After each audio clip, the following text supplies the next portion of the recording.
겟세마네 동산에서 기도하셨던 예수님은 가룟 유다의 배반과 또 그가 또 대제사장과 또 장로들이 파송한 무리들을 이끌고 예수님께로 나왔습니다. 무리들은 검과 또 몽둥이를 들고 마치 강도 잡는 자들 기습하듯이 그렇게 왔던 것이죠. 예수님께서는 이렇게 저항 없이 그들을 따라가셨어요. 그 모습을 보고서 베드로를 비롯한 다른 제자들은 다 주랭랑을 쳤고요. 예수님은 무리들에 의해서 대제사장의 관정으로 끌려오신 상황입니다. 58절 말씀을 보시면 베드로가 멀찍이 예수를 따라 제사장의 집 뜰에까지 가서 그 결말을 보려고 안에 들어가 하인들과 함께 앉아 있더라, 이렇게 되어 있습니다.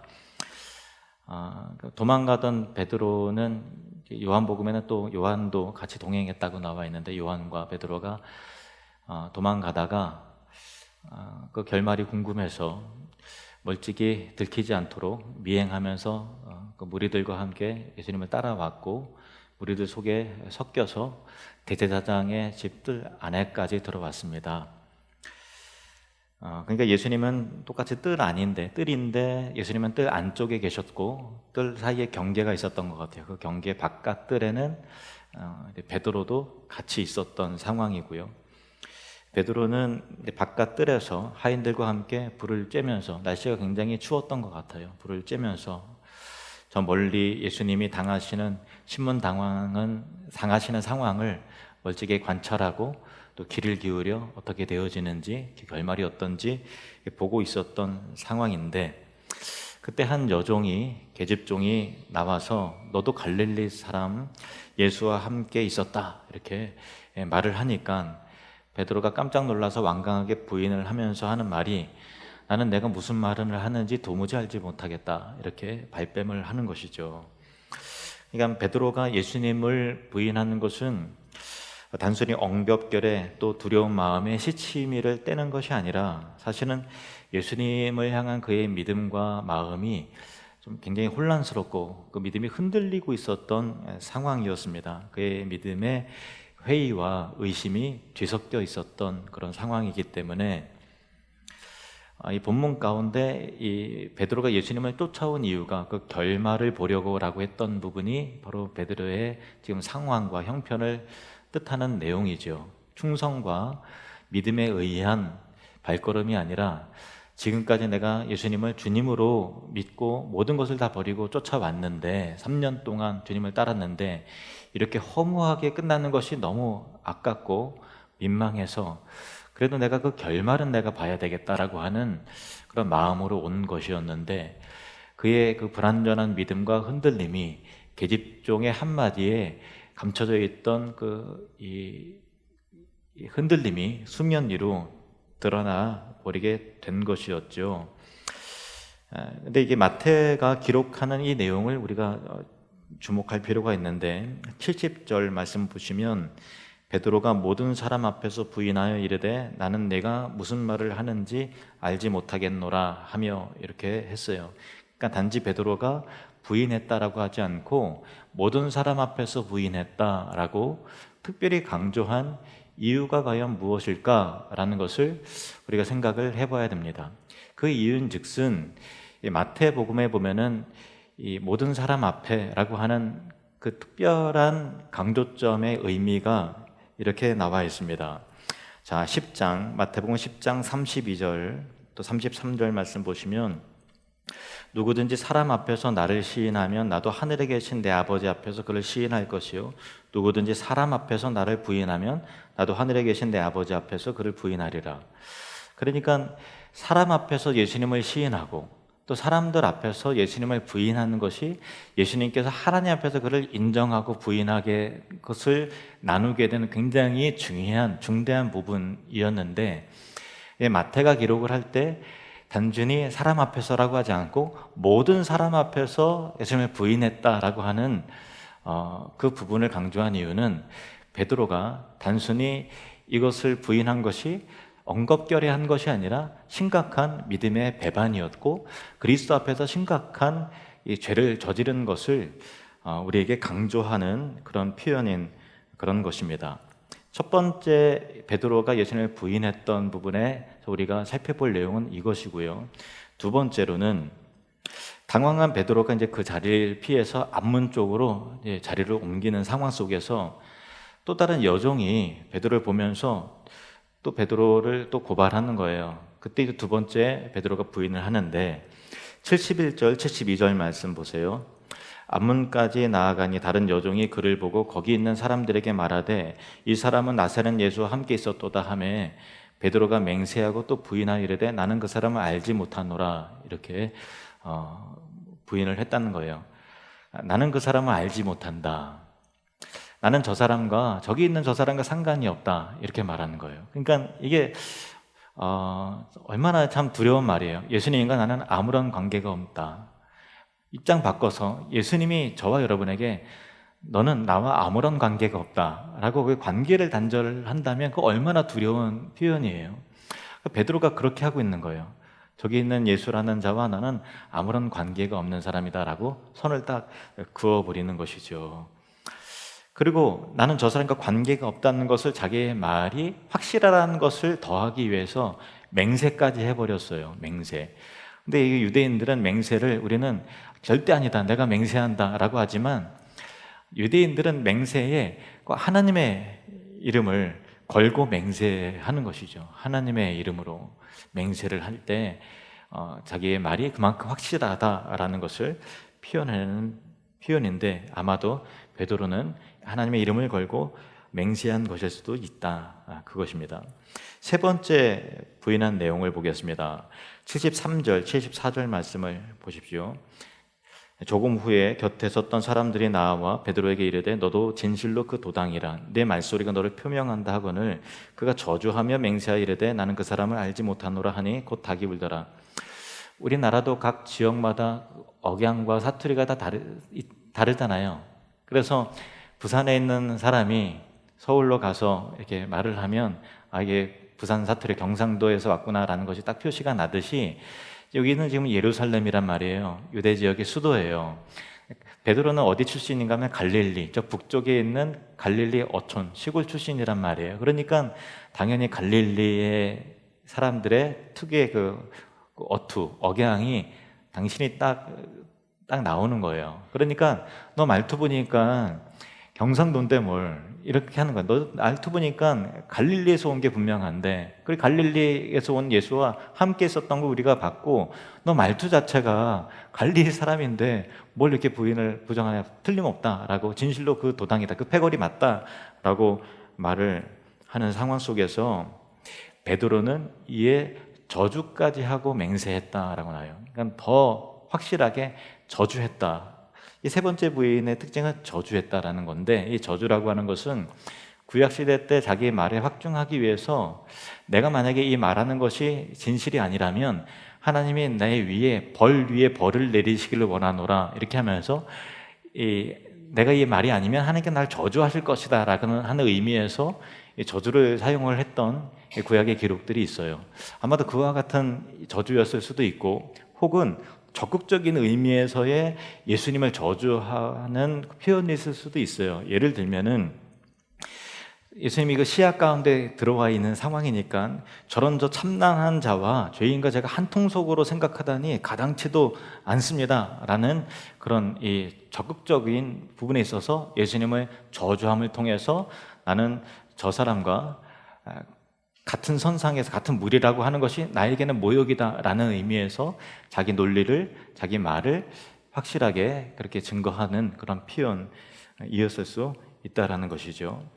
이 베드로가 이렇게 세 번 부인하는 그 상황 속에서 예수님께서 미리 베드로에게 말씀하신 대로 닭이 우는 거예요. 새벽 닭이 우는 거죠. 누가복음에 보면은 베드로가 예수님을 세 번째 부인하고 닭이 우는 그 시점에서 예수님이 몸을 돌이켜서 베드로를 바라보셨다고 돼 있어요. 누가복음 22장 60절에서 62절 말씀 보시겠습니다. 같이 읽겠습니다. 시작. 베드로가 이르되 이 사람아 나는 내가 하는 말을 알지 못하노라고 아직 말하고 있을 때에 닭이 곧 울더라. 주께서 돌이켜 베드로를 보시니 베드로가 주의 말씀 곧 오늘 닭 울기 전에 내가 3번 나를 부인하리라 하심이 생각나서 밖에 나가서 심히 통곡하니라. 오늘 닭 울기 전에 3번 나를 부인하리라 예수님께서 예고하셨죠. 오늘이라고 하는 시점이 우리는 이제 자정에 의해서 오늘과 내일로 날짜가 바뀌는데 유대인들은 달력의 개념이 달라요. 그래서 지금 이제 새벽이 되었는데 예수님 그 유대인의 달력 시간의 개념으로는 오늘인 것입니다. 몇 시간 후에 새벽에 새벽닭이 우는 그런 상황이죠. 그런데 성경에 예수님께서 주께서 돌이켜서 베드로를 보셨다라고 했을 때 베드로와 시선이 마주친 거거든요. 근데 예수님께서 바라보셨을 때 그 시선에는 어떤 의미가 담겨져 있을까라는 것이요. 그것을 통해서 우리가 교훈받을 내용이 과연 무엇이겠는가라는 것이죠. 어떤 시선의 의미였을까? 그 시선은 어떤 의미가 담겨져 있을까? 성경이 명확하게 소개하고 있지 않습니다만은 성경이 여러 가지 정황의 근거로 해서 우리가 생각해 볼 수 있는 몇 가지 내용들이 있습니다. 첫 번째 내용은 대제사장의 뜰 안에 베드로도 있고 예수님도 있어요. 예수님은 뜰 안쪽에서 그 대제사장들과 또 여러 장로들에게 신문을 받으시는 상황이고 베드로는 뜰의 경계 바깥에 그러나 여전히 뜰 안에서 이루어지는 상황이죠. 그러니까 예수님도 신문을 당하고 있고 베드로 역시도 시험과 신문을 당하고 있는 같은 장소에서 같은 시각 가운데서 이루어지는 상황이에요. 그리고 베드로는 그 시야 가운데 예수님이 보여지고 있고요. 또 예수님도 몸을 돌이킨다면 그때 베드로가 멀리서 보여지는 그런 상황인 것이죠. 근데 예수님께서 대제사장의 신문을 받으시면서 대제사장이 뭐라고 말하는가 하면은 내가 하나님의 아들 그리스도인지 우리에게 말하라 이렇게 표현하죠. 내가 하나님 아들 그리스도냐? 예수님이 뭐라고 대답하십니까? 내가 말하였느니라. 내가 바로 그니라. 그러니까 내가 말한 대로 내가 하나님의 아들이며 그리스도다라는 진실을 대답을 하신 거예요.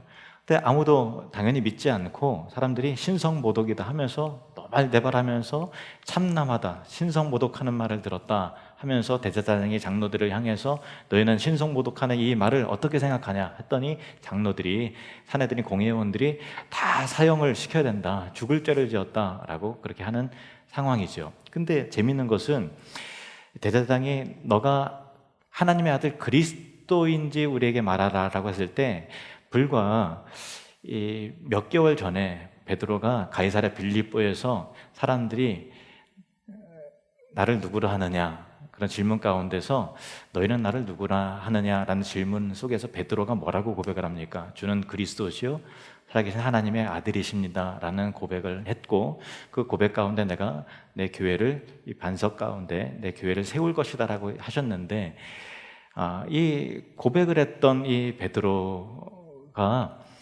이 대제사장이 그 질문 유사하게 하는 거죠. 내가 하나님의 아들 그리스도냐라고 했을 때 주님은 그리스도시요 살아계신 하나님의 아들이십니다라고 했던 이 베드로가 그 뜻 안에서 동시에 그 고백을 부정하는, 예수 그리스도를 부정하는, 저는 참난한 자와 제가 한통속이라고 생각하니 말도 되지 않아요. 저는 나와 아무런 관계가 없다고 그렇게 했을 겁니다. 그러니까 그의 말과 또 표정과 그런 것들이 자기를 합리화하기 위해서 더 강하게 고함치듯이 그렇게 했겠죠. 예수님께서 같은 장소에 있었기 때문에 다 들리는 상황이고 다 아는 상황 속에서 예수님의 내적인 부분에 있어서 굉장한 시련과 시험의 순간이었던 거죠. 그런 상황인 것입니다.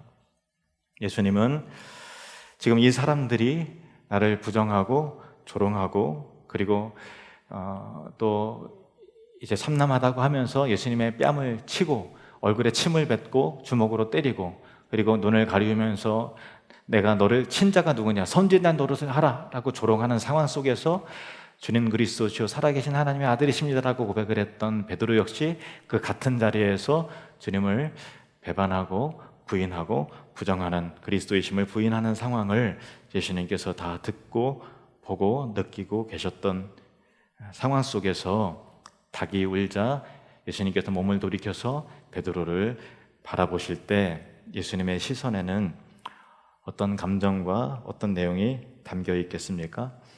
배반당하는 고통, 깨어지는 신뢰 관계에 대한 비참함, 그리고 베드로를 향한 그 안타까움과 슬픔이 그 시선과 눈길 안에 담겨져 있었을 것입니다. 만약 예수님이 지금 몸을 돌이켜 나를, 여러분을 바라보신다면 지금 어떤 시선으로 여러분을 바라보실까요? 예수님의 시선에는 어떤 감정이 담겨 있을까요? 각자 그리스도 앞에서 선 자신의 영적인 상태에 대하여 진지하게 고민해 봐야 할 문제인 것입니다. 또 이게 두 번째로 예수님의 시선 안에 담겨져 있는 내용들. 자, 마태복음 26장 67절 말씀, 68절 말씀 보십시오. 67절, 68절. 이에 예수의 얼굴에 침 뱉으며 주먹으로 치고 어떤 사람은 손바닥으로 때리며 이르되 그리스도야 우리에게 선지자 노릇을 하라. 너를 친 자가 누구냐. 그러니까 참 예수님께서 참 이런 상황이세요. 뺨을 맞으시고 침을 얼굴에 뱉음을 당하시고, 참 여러분이 누군가에게 침뱉음을 받으신 적은 없으실 거예요, 그죠? 예수님은 하나님의 아들로서 그런 상황이에요. 그리고 그런 조롱, 눈을 가리고 내가 치면서 내가 누구게 막 그런 상황이에요. 얼마나 참 치욕스럽고 얼마나 참 그 조롱과 모멸감이 심하겠어요. 그러면서 너가 선지자라면 선지자 노릇해봐라. 너가 예언자라면서 예언자 노릇해봐라. 내가 누구게 하면서 막 그러는 상황이에요. 너를 친 자가 누구냐? 그런 상황이죠. 근데 예수님께서는 당연히 거기에서 너가 누구다 하고 선지자의 능력을 보이실 필요가 전혀 없으신 그런 상황이죠. 그러나 그 상황 속에서 다른 사람과는 달리 예수님을 부인하는 단 한 사람에게, 똑같이 예수님을 부인하는 단 한 사람에게 그리스도의 선지자적인 능력을 열어서 보여주셨습니다. 그가 바로 베드로죠. 자, 61절 말씀을 보시면 같이 읽겠습니다. 시작. 주께서 돌이켜 베드로를 보시니 베드로가 주의 말씀 곧 오늘 닭 울기 전에 내가 3번 나를 부인하리라 하심이 생각나서. 아멘. 베드로가 닭 우는 소리와 함께 자신을 돌아보신 예수님과 눈이 딱 마주친 거예요. 그때 무슨 생각이 났어요? 내가 오늘 닭 울기 전에 3번 나를 부인하게 될 것이다 라고 하는 말씀이 생각난 거예요. 베드로는 예수님 그럴 리가 없습니다. 다른 사람은 다 주를 버릴지라도 나는 절대로 주를 버리지 않고요. 주를 위해서 죽기도 할 것이고 주를 위해서 오게도 갇힐 것입니다. 다른 사람과 나는 다릅니다. 다른 사람 혹 그런다 하지만 나는 절대 아닙니다. 그렇지만 예수님께서는 이렇게 말씀하셨죠. 예수님이 옳았고 자기는 틀렸고 예수님의 말씀대로 된 것입니다. 예수님의 예언대로 성취가 된 것이죠. 예수님은 미래의 일을 알고 또 보고 계셨던 것입니다. 흉악한 사람들에 이끌려서 지금 예수님은 가장 무력하게 죽음을 향해 나아가시는 그 예수님이 베드로에게 있어서는 방금 전까지도 베드로에게서는 굉장히 실망스럽게 느껴졌고, 정말 저분이 메시아가 맞는가? 정말 저분이 그리스도가 맞는가라고 하는 회의와 의심과 혼란스러움이 있는 상황 속에서 의아함이 있었던 것이죠. 그래서 그의 믿음이 흔들렸지만 예수님이 이제 몸을 돌이켜서 자신을 바라보시는 그 순간 세상에서 가장 연약한 자가 아니라 우리를 죄에서 구원하실 진정한 하나님의 아들이시오 선지자시오 모든 것을 다 아시는 진정한 그리스도이시며 역사를 성취하고 만들어 나가시는 하나님의 아들이심을 베드로는 가장 무너지고 가장 크게 비참해진 그 자리에서 바로 그 순간 온 영혼으로 온 몸으로 예수께서 그리스도이심을 다시 한번 확신하게 되고 깨닫게 되었던 것입니다. 우리를 바라보시는 예수님의 시선에는 우리의 모든 상황과 내면과 과거와 현재뿐만 아니라 미래를 아시는 하나님의 전지하심이 담겨져 있습니다. 다윗은 이런 하나님의 전지하심에 대해서, 모든 것을 다 아시는 하나님에 대해서 노래하며 찬송하기를 시편 139편 1절에서 5절 말씀 우리 같이 읽으시겠습니다. 시작. 여호와여, 주께서 나를 살펴보셨으므로 나를 아시나이다. 주께서 내가 앉고 일어섬을 아시고 멀리서도 나의 생각을 밝히 아시오며 나의 모든 길과 내가 눕는 것을 살펴보셨으므로 나의 모든 행위를 익히 아시오니 여호와여, 내 혀의 말을 알지 못하시는 것이 하나도 없으시니이다. 주께서 나의 앞뒤를 둘러싸시고 내게 안수하셨나이다. 아멘. 나의 모든 생각도 아시고 그냥 툭툭 던지는 말도 아시고 나의 과거도 아시고 미래도 아시는 하나님, 주께서 나의 앞뒤를 둘러싸시고 내게 안수하셨다이다. 이것은요, 나의 과거와 미래를 다 아시고 나의 모든 것을 다 아시는 그분께서 나를 택하시고 부르셨다라는 거예요. 그래서 엄밀히 말하면 하나님께서는 우리에게 대하실 때 너 정말 그럴 줄 몰랐다, 그건 없었어요. 왜냐하면 우리의 연약함과 넘어짐과 실패와 우리의 죄성과 그런 모든 것도 이미 다 아시고 그럼에도 불구하고 택하시고 부르셨다라는 거예요. 베드로가 자신을 부인할 것까지 다 아셨지만 그럼에도 불구하고 예수님은 베드로를 부르셨고 그를 제자로 택하셨어요. 주는 그리스도시요 살아계신 하나님의 아들이십니다 라고 하는 신앙 고백이 결국 어느 한순간 그 신앙의 고백마저도 흔들려 버릴 것을 다 아셨지만 그럼에도 불구하고 너의 고백 위에 내가 내 교회를 세울 것이다 라고 말씀을 하셨던 것입니다. 그리고 그렇게 다 아시는 주님께서 베드로를 부르셨고 그를 제자로 택하셨고 이제 그를 다시 회복시키시는 것이죠. 예수님이 우리를 아십니다. 저와 여러분을 아십니다. 우리의 숨겨진 내면과 약함과 과거와 미래까지 다 아십니다. 나의 어두움과 실패, 그 모든 것을 다 알고 택하셨고 부르셨다는 것이 우리에게 있어서 얼마나 큰 안심과 위로가 되는 진리입니까? 그러므로 그분의 눈앞에 우리는 더 이상 가릴 필요가 없고 부끄러워할 필요도 없기 때문에 여러분, 있는 그대로 가장 정직하고 가장 진실되게 솔직하게 주님의 은혜의 보좌 앞에 나아가시기를 바랍니다. 예수님의 시선에는 또 어떤 의미가 담겨져 있을까요? 자, 31절, 32절 말씀을 보시겠습니다. 시몬아, 시몬아, 보라. 사탄이 너희를 밀가부르듯 하려고 요구하였으나 그러나 내가 너를 위하여 내 믿음이 떨어지지 않기를 기도하였노니 너는 돌이킨 후에 네 형제를 굳게 하라. 예수님은 베드로를 비롯해서 이 제자들이 사탄에 의해서 밀가부르듯 막 못살게 그 영적으로 다 흔들어버리고 또 주님과의 관계를 다 끊어버리기 위해서 정말 발악을 하고 너희를 청구하고 요구했다는 것을 예수님이 아시는 거죠. 그래서 내가 너를 위해서, 제자들을 위해, 특히 베드로를 위해서 내 믿음이 이런 시험과 환난이 있고 너희가 나를 부인하겠지만 도망가겠지만 내 믿음이 떨어지지 않기를 간절히 기도하였노니 너는 돌이킨 후에 내 형제를 굳게 하라.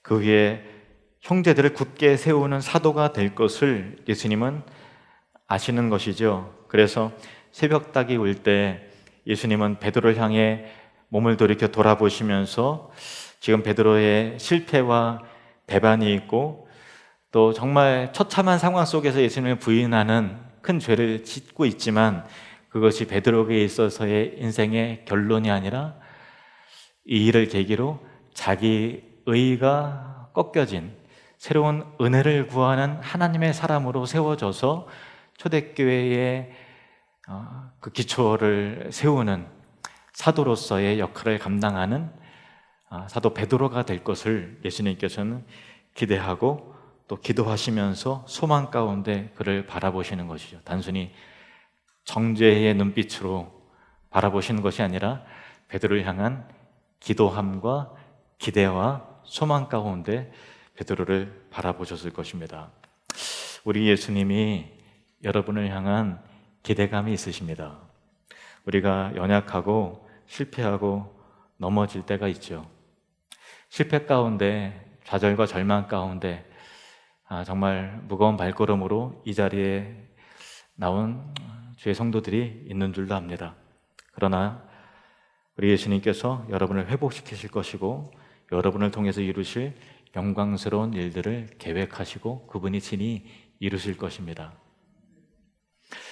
베드로는 새벽닭이 울고 예수님과 눈이 마주치자 비로소 깨닫게 되었습니다. 예수님을 저주하고 부인하는 모습을 통해서 자신의 흉하고 가련하고 위선적인 그 실상을 비로소 보게 되었습니다. 다른 사람은 다 주를 버릴지라도 나만큼은 절대로 주님을 부인하고 버리는 일이 없을 것이라는 호언장담도 결국은 자기 의와 자기 자랑에 불과했다는 것을 알게 되었고, 그래서 베드로는 밖으로 도망치듯이 나와서 오열하면서 통곡을 했습니다. 이것은 회개의 눈물이었습니다.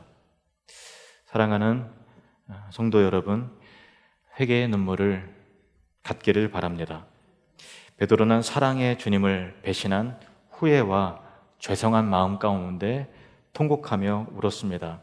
믿음이 흔들렸고 의심하고 또 회의한 것에 대한 회개의 눈물을 흘렸습니다. 아마도 베드로는 3년 전에 갈릴리에서 예수님을 처음 만났을 때 예수님 앞에 엎드려서 고백했던 그 말이 다시 생각났을 것입니다. 주여, 나를 떠나소서, 나는 죄인이로소이다. 기도하시겠습니다.